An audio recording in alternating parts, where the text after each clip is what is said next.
సోదరులు అడిగినట్టు ప్రతి నియోజకవర్గానికి మంత్రి గారు, మినిస్టర్ గారు ప్లీజ్. అధ్యక్ష, తమరి ద్వారా గౌరవ సభ్యులు ఏవైతే 5-6 అంశాలు అడగటం జరిగింది అధ్యక్ష, సంబంధిత శాఖ వారికి ఆ అంశాలన్నీ తెలియజేస్తూ ముఖ్యంగా 2BHKకి సంబంధించింది, ఇందిరమ్మ ఇళ్లకు సంబంధించిన అంశాన్ని గౌరవ సభ్యులు అడిగారు. నేను నిజామాబాద్ వెళ్ళినప్పుడు గౌరవ సభ్యులు నాకు లిఖితపూర్వకంగా ఇచ్చారు. ఆనాటి ప్రభుత్వంలో ఏవైతే కొన్ని ఇళ్లు కట్టి బెనిఫిషరీని ఫైనలైజేషన్ చేయకుండా కొన్ని అసంపూర్తిగా పూర్తయిన వాటిని కంప్లీట్ చేయడం వాటిని కూడా ఉన్నాయని చెప్పారు. వాటికి సంబంధించిన నిధులు కేటాయించాం. ఏవైతే 2BHKలో కట్టి లేకుంటే అన్కంప్లీటెడ్ అయి ఉన్నాయో వాటన్నిటినీ రాబోయే కొద్ది రోజుల్లోనే అన్కంప్లీట్ అయిన వాటిని కూడా బెనిఫిషరీస్ని poorest of the poor final చేస్తూ కంప్లీట్ అయిన వాటిని కూడా పూరెస్ట్ ఆఫ్ ది పూర్ పీపుల్కి ఇచ్చే కార్యక్రమాన్ని ఈ ఇందిరమ్మ ప్రభుత్వంలో చేపట్టడం జరుగుతుంది. అదే రకంగా నిజామాబాద్ రూరల్కి అర్బన్కి సంబంధించిన దాంట్లో 3500 హౌజెస్ ఏదైతే ప్రతి నియోజకవర్గానికి తక్కువలో తక్కువ మినిమం 3500 ఇందిరమ్మ ఇళ్ళు ఇచ్చే కార్యక్రమాన్ని వారి నియోజకవర్గానికి సంబంధించిన దాన్ని కూడా పూర్తిగా ఇవ్వటం జరుగుతుందని తమ ద్వారా గౌరవ సభ్యులకు తెలియజేస్తున్నాను అధ్యక్ష. లక్ష్మారెడ్డి గారు, బి లక్ష్మారెడ్డి గారు.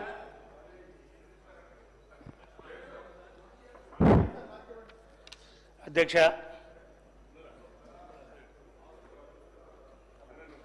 15 నెలల నుంచి నేను ఎన్నికైన 15 నెలల నుంచి మంచి అవకాశం నాకు ఇచ్చినందుకు ధన్యవాదాలు. అలాగే కాంగ్రెస్ పార్టీ అధిష్టానం,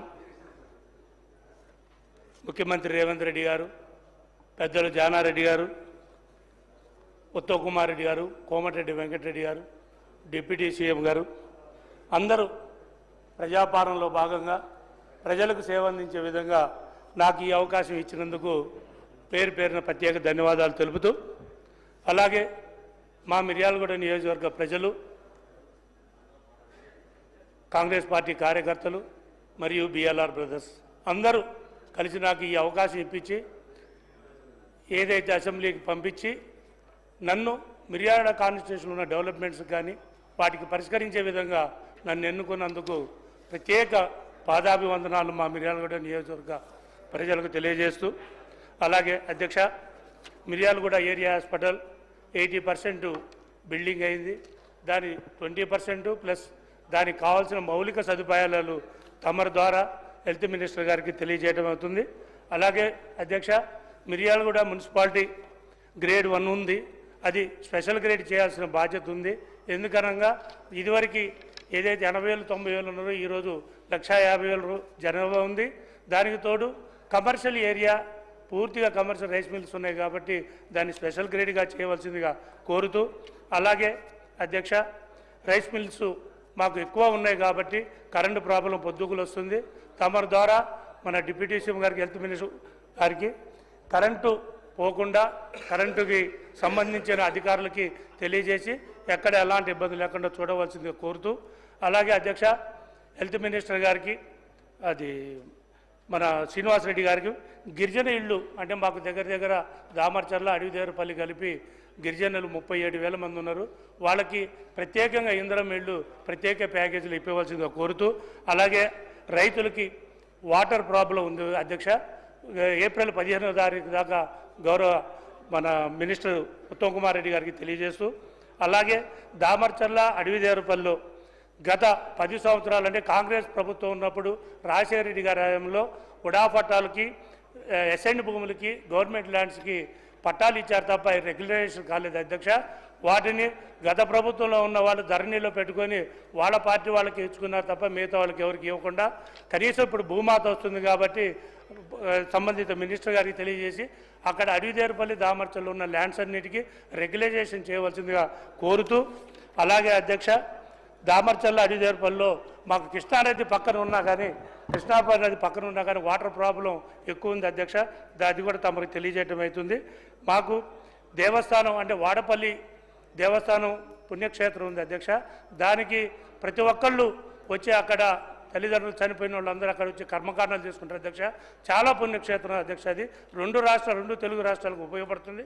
దాన్ని తమరి ద్వారా దేవస్థానం మినిస్టర్ గారికి తెలియజేయవలసిందిగా, దాని డెవలప్మెంట్ కోసం ప్రత్యేక శ్రద్ధ తీసుకోవాల్సిందిగా కోరుతూ, అలాగే అధ్యక్ష మాకు గిరిజన తండాలకైతే మిర్యాలగూడ కాన్స్టిట్యూషన్కి లింక్ రోడ్లు ఎక్కడ లేవు అధ్యక్ష. గత ప్రభుత్వం చేసిన పాలకులు కేవలం వాళ్ళ స్వలాభాల కోసమే చేశారు తప్ప లింక్ రోడ్లు కానీ వేరే రోడ్లు కానీ ఏం చేయకుండా కేవలం వాళ్ళ స్వలాభం చేసేసి వెళ్ళిపోయారు అధ్యక్ష. కనీసం తమరి ద్వారా ఇప్పుడు మన ప్రభుత్వంలోనైనా నాకు ఈ అవకాశం ఇచ్చినందుకు ధన్యవాదాలు అధ్యక్ష. అలాగే అధ్యక్ష వాడపల్లి గణేష్పాడు అంటే ఈ దేవస్థానానికి గణేష్పాడికి గతంలో బ్రిడ్జి ఇస్తానన్నారు అధ్యక్ష. ఆ బ్రిడ్జి కూడా రాలేదు అధ్యక్ష. కనీసం ఆ బ్రిడ్జి అని ఇస్తే అవతలకి పోవడానికి ఆ దేవస్థానం డెవలప్మెంట్కి ఉపయోగపడుతుంది అధ్యక్ష. అట్లాగే అధ్యక్ష గత ప్రభుత్వంలో యాదాద్రి పవర్ ప్లాంట్ ఏదైతే శాంక్షన్ చేసిరో మేము వచ్చిన తర్వాత గత ప్రభుత్వంలో ఉన్న వాళ్ళు దాన్ని అశ్రద్ధతోని దాన్ని ఆపేసినా కానీ మా ప్రభుత్వం వచ్చిన తర్వాత మళ్ళా దాన్ని పబ్లిక్ హియరింగ్ పెట్టించి ఉద్యోగ అవకాశాలు కొలిచిపోయి R&R వాళ్ళు కానీ ల్యాండ్ లోడర్స్ కానీ మన ఫారెస్ట్ భూమిలో పోగొట్టుకున్న వాళ్ళు కానీ వీళ్ళకి ఎవరికి ఉద్యోగ అవకాశాలు ఇంతవరకు రాలేదు అధ్యక్ష. తమరి ద్వారా డిప్యూటీ సీఎం గారు మొన్న కూడా కలిసిన మేము R&R ప్యాకేజీలు ముందు ఇస్తామని చెప్పినారు. అలాగే తర్వాత ల్యాండ్ లూజర్స్ కూడా ఏది ఏమైనా సరే మా మిర్యాలగూడ కాన్స్టిట్యూషన్ని కొద్దిగా ప్రత్యేక శ్రద్ధలు తీసుకొని డెవలప్మెంట్ చేసుకొని నాకు ఈ అవకాశం ఇచ్చినందుకు అధ్యక్ష ధన్యవాదాలు. థ్యాంక్ యూ అధ్యక్ష. తమరి ద్వారా గౌరవ సభ్యులకి ఏవైతే ఒక 6-7 అంశాలు 6-7 శాఖలకు సంబంధించి అడగటం జరిగింది. తప్పకుండా సంబంధిత మంత్రివర్యులకు అదే రకంగా అధికారులకు కూడా తెలియజేయడం జరుగుద్ది. ముఖ్యంగా నా శాఖకు సంబంధించిన ఇందిరమ్మ ఇళ్లకు సంబంధించిన దాంట్లో గిరిజన ప్రాంతంలో ఎక్కువ ఇళ్లు కావాలని అడగటం జరిగింది. రాష్ట్ర వ్యాప్తంగా ఉన్న గిరిజన నియోజకవర్గాలు అదే రకంగా ఎస్సీ నియోజకవర్గాలకు సంబంధించిన అన్ని నియోజకవర్గాలకి రెగ్యులర్గా ఇచ్చేదానికంటే కూడా ఎక్కువగా ఇవ్వాలని గౌరవ ముఖ్యమంత్రి గారు అదే రకంగా కేబినెట్ కూడా నిర్ణయం తీసుకోవడం జరిగింది అధ్యక్ష. తప్పకుండా గౌరవ సభ్యులు అడిగిన దాని ప్రకారం గిరిజన ప్రాంతంలో ఉన్న వాటికి ఎక్కువగా ఇవ్వటం జరుగుద్ది. అదే రకంగా ఇంకొకటి ఏదైతే కొన్ని దశాబ్దాలుగా గిరిజన ప్రాంతంలో ప్రభుత్వ స్థలాలు వారి పొజిషన్లో ఉన్నాయి, వారికి పట్టాలు కావాలని అడగటం జరిగింది.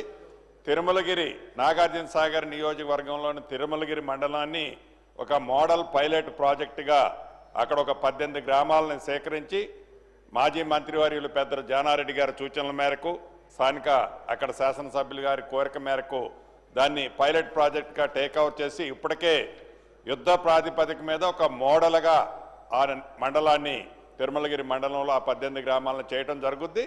అదే పద్ధతిలో భవిష్యత్తులో ఒక మిర్యాలగూడ నియోజకవర్గంలోనే కాదు ఎక్కడైతే రాష్ట్రంలో ఇటువంటి పరిస్థితులు ఉన్న అన్ని గ్రామాల్లో ప్రభుత్వం చర్యలు తీసుకోవడం జరుగుద్ది అధ్యక్ష.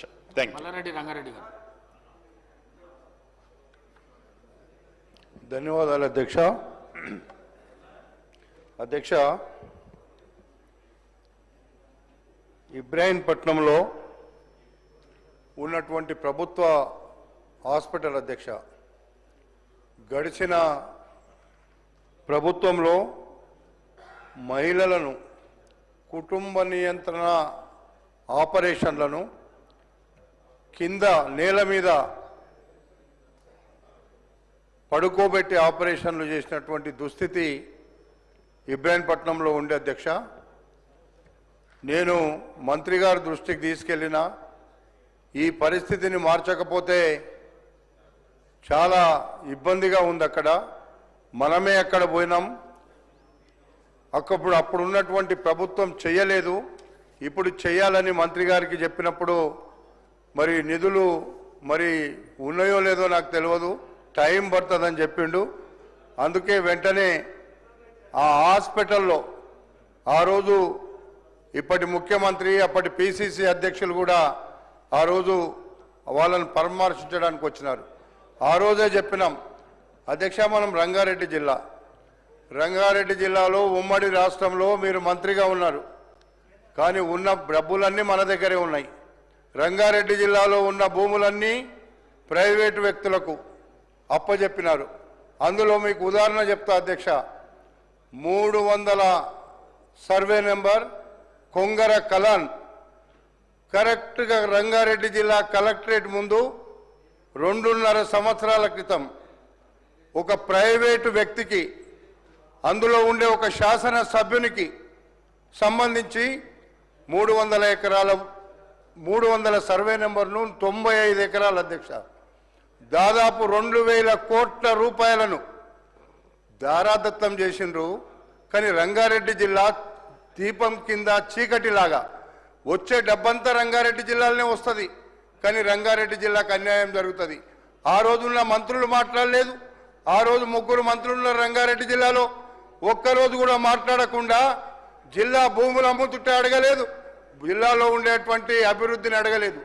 కానీ ఈ రోజున్న అధ్యక్ష, మీరక్కడ అధ్యక్ష స్థానంలో ఉన్నారు, మేము శాసన సభ్యులుగా ఉన్నాము. ఉన్నటువంటి ఎవరైతే ఇల్లీగల్గా ఇచ్చిన భూములు ఉన్నాయో మీకు ఒక లిస్టు పంపిస్తా అధ్యక్ష. వాని ద్వారా రంగారెడ్డి జిల్లాలో ఉండేటువంటి భూములను కబ్జా పెట్టినటువంటి, అమ్ముకున్నటువంటి, ప్రభుత్వ భూములను దారాదత్తం చేసినటువంటి భూములన్నీ తీసుకోండి. కావాలంటే ఆ డబ్బుతో కనీసం జిల్లా మీకు తెలుసు అధ్యక్ష, తాండూరులో, ఇబ్రాహీంపట్నంలో, మీ నియోజకవర్గంలో, అదేవిధంగా పరిగిలో ఎంత అధ్వానంగా ఈరోజు పేదరికం ఉందో, కానీ మన జిల్లాలో ఉండేటువంటి సంపదను కనీసం మనలకు అభివృద్ధి చేయడానికి నోచుకోలేదు అధ్యక్ష. కనీసం మీరు ఇప్పుడైనా సరే, రెవెన్యూ మంత్రి గారు ఇక్కడే ఉన్నారు, నేను చాలా సందర్భాల్లో చెప్తున్నా, మీరు రంగారెడ్డి జిల్లాలో అన్యాకృతమైనటువంటి భూములన్నిటిని మీరు సర్వే నెంబర్ 22/A ఏమేమి ఉండనో ఆ రోజు అన్ని భూములను మీరు రివ్యూ చేయండి. రివ్యూ చేసి మాకు రంగారెడ్డి జిల్లాలో అన్యాకృతమైనటువంటి భూముల ద్వారా రంగారెడ్డి జిల్లాను అభివృద్ధి చేస్తూనే మిగతా భూములకు కూడా మీరు అభివృద్ధి చేస్తే మాకేం అబ్జెక్షన్ లేదు. ఎందుకంటే ఉన్న డబ్బులన్నీ తీసుకెళ్లి రంగారెడ్డిలోకి వెళ్ళి వేరే కాన్స్టిట్యున్సీలలో గతంలో పెట్టుకున్నారు అధ్యక్ష, మారుమూల గ్రామాల్లో పెట్టారు అధ్యక్ష, కానీ రంగారెడ్డి జిల్లాలో మాత్రం పెట్టలేదు. ఈరోజు వచ్చే ఆదాయం ఎక్కడొస్తుంది? రంగారెడ్డి జిల్లాలో వస్తుంది. మీరేమో అక్కడ కూర్చొని అడగలేని పరిస్థితులు ఉన్నారు. మేమేమో అడగాలంటే మాకు మీరు అవకాశం ఇస్తలేరు. ఈరోజు ఇచ్చిండ్రు అధ్యక్ష, థ్యాంక్ యూ. ఎందుకంటే జిల్లాలో ఉండేటువంటి సమస్యలు చాలా ఉన్నాయి. కాబట్టి అభివృద్ధికి మారు పేరు రంగారెడ్డి జిల్లా అయినాకనే మిగతా జిల్లాలకు డబ్బులు ఇస్తే మేము సంతోషపడతాం. కానీ మా డబ్బులన్నీ తీసుకెళ్ళి కరీంనగర్లోనో లేకపోతే అప్పుడున్న మంత్రులు ఉన్న జాగాల్లో పెట్టుకున్నారు. ఇప్పుడు కూడా అది జరగొద్దు. ఎందుకంటే ఇక్కడ మంత్రే లేడు, ఎవరు అడిగే పరిస్థితి లేదు. కాబట్టి